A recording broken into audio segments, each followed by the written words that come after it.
when you can. So you got to put the cat in the camera. That's good. That's good ratings, man. We need. Wait, so it's on the kitty. Hold the kitty up. Yeah. There we go. There we go. Yeah, every second of that on the camera. We just got some follows, some subscribers. Right. Yeah, what's his name? You ain't trying to use me, bro. Is it a girl or a boy? Girl. What's her name? Billy. She don't like too many people not getting attention. She ain't a fan, man. That's typical cat behavior. Like, I know you ain't on this thing talking to somebody and I ain't in it. She can't stand it for too long. This is usually like our cuddle time. So she pissed right now. You know what I mean? Like, right. Yeah. That's the real. This has been my longest relationship. I'm about to say that's the real ones right there. The real one. She deal with me all day. Cannot stand. Look at the face. Look at her face. Look at this. Give him the cheek. Bro, I just viral. Thank you, Elgin. I can't thank you enough, bro. I just went viral. Cats on the camera. Oh, the kitty. Oh, the kitty. It looked like Jenica said she was ready to jump back on. Okay, cool. What's up, everybody? This is Joseph R. Wheeler, the third, the artist, the founder, and the president of the Honest Con Foundation. Going live. This will be recorded and relayed over to our main feed and possibly edited and put on our YouTube. Can't help themselves. They're like, I like that. What is that? And I give them the pitch. This is what it is. This is Honest Con. And whether they're into fishing or not, they just be like, yo, that's dope. Young and old. Literally all ages. I had some folk in the grocery store one day, they about stumbled over their cart looking at the jersey. I was like, yeah, go ahead, get a good eyeful. Please do. Please. I'll say, y'all gonna respect Honest Con. Some of y'all do. But I gotta talk to the ones who are on the fence, who still, it take y'all forever to just get real and ready for what it is and support it. You're so quick to support what's mainstream and not realize everything you're complaining about mainstream that you wish would change, it starts with organizations like this.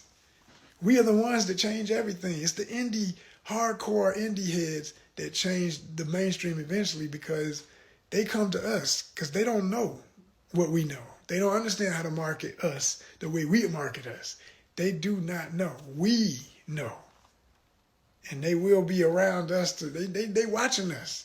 So we just always need y'all's support so that we don't have to rely on, because they'll have the money, the mainstream will have the money, and we'll be always struggling when we don't have to be. There's enough expendable income among some of our followers to support us monthly. I'm always saying this. You know who you are. You just got to do the right thing. Get in touch direct. If you got a business you want to support, let's get you on the back of one of these jerseys. You're not going to not get nothing for your money. You're going to get something for your time, your effort, your money. You're going to get something for it. We're going to represent you.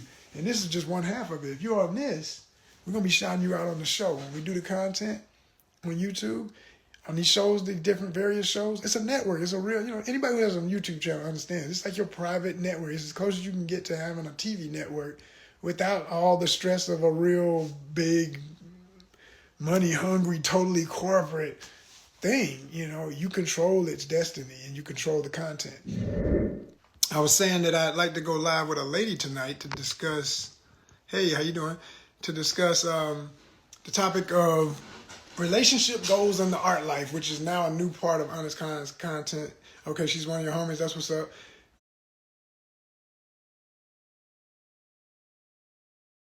Okay.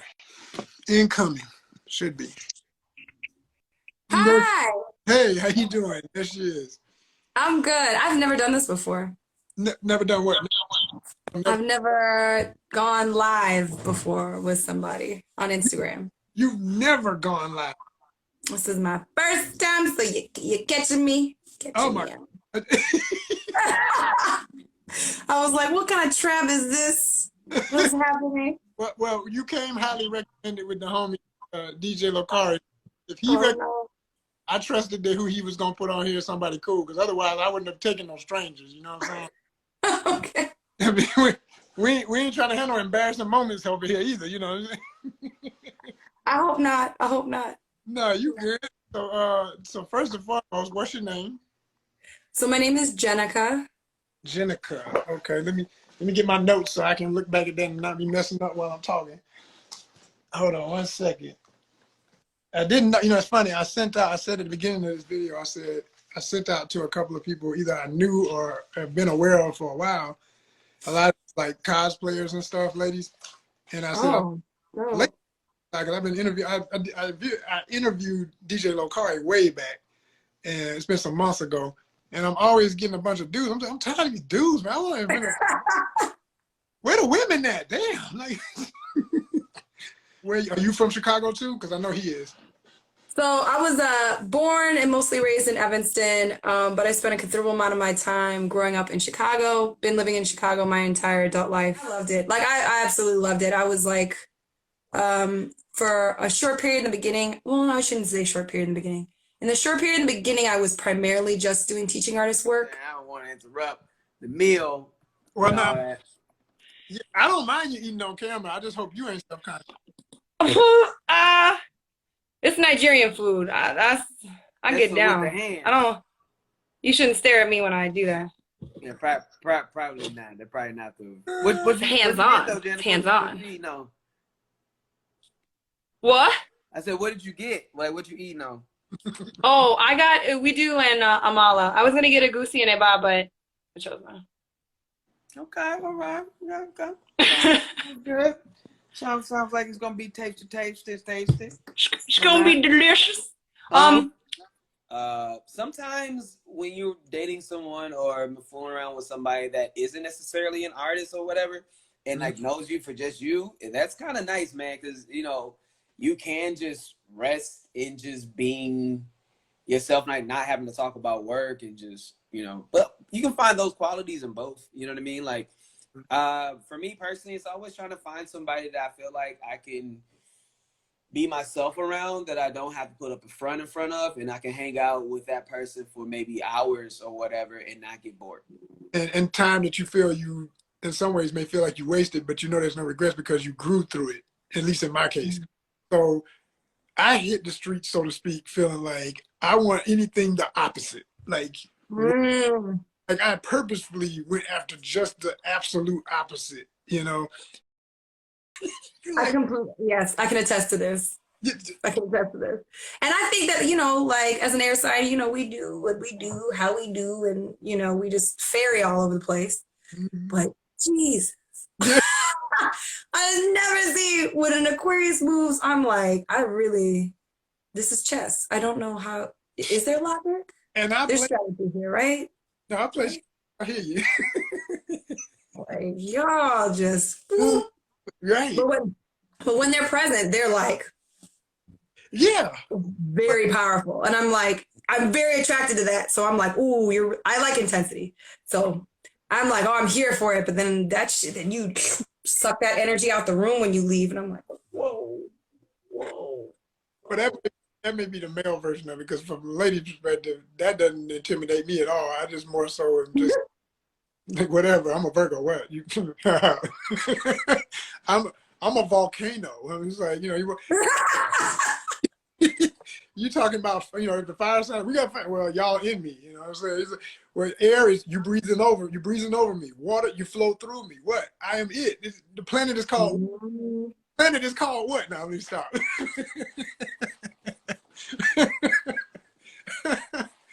Anyway, but so basically, like, I know what you mean. Like I was gonna say, in my experience, like I got to a point because of my exploration of trying to prove all those points to myself, like what is ultimately going to work and what's not. I said, it's not going. It's not happening. It's just, it can't. Right. Do you see Libra indecisiveness? Do you have that issue? He's like, eyebrow raised. Yes. Say this first. You're a healthy Libra because you can admit it. A Libra who cannot admit they're indecisive, that is like, oh my gosh, no. Like, ooh. But go ahead, break it down. I think what ends up where I find moments of being indecisive is when I haven't yet answered the question for myself. more intense. Like, I went on a date last night and someone was like, what do you want? And they were literally asking me about what I want for my future. And it was so, there were certain things that was like, That's something that actually happened. You're not making an example right now. this is a legit example that happened last night. Word, appreciate it. Last night. And I was like, ah. And there were some things that I felt very comfortable saying out loud. I was like, this is what I want. This is what I want. Mm-hmm. And then when it came down to, I think it was just like further down the line or things that I felt like I needed to be more concrete about, I was like, I don't have an answer for that. And that's so, I think, I'm not going to say this for all Libras, but I'm going to say this for myself. Like sometimes it's okay to not know. And sometimes I felt like I didn't feel comfortable with not knowing. Mm-hmm. I'll definitely say like I said earlier, like I think in early 20s, I was very much focused on like, this is what an adult does. Mm-hmm. Actually, that's funny. In my early 20s, I thought that I wasn't going to be an artist, which was hilarious because if my entire family are artists, I grew up around artists, like my entire, everything around me is art. So I was just like, I'm going to do something different and be an adult. Like that was, and I was around professionals my entire life. And so I think at that time, I had an idea of what that was supposed to be. And there's a certain quantifying of what I thought certain jobs were, certain lifestyles were. And at this point in my life, I just realized that I have so many more options than I could even imagine. And that allows me to be able to really choose when it's time, what's for me. So it's okay. I can like release that a bit. I can say like, when I don't have an answer, I can just say, I don't have an answer. Yeah. But sometimes we get choked up about it because we feel like we're supposed to know. Like that's shame, right? You're supposed to know. Yeah. Things like that. But you don't know everything. And sometimes you have to go through difficult situations. You have to leave relationships. You have to, change up your path to try something that you feel like really honors more of you or allows you to be more fully yourself. That's right. Awesome.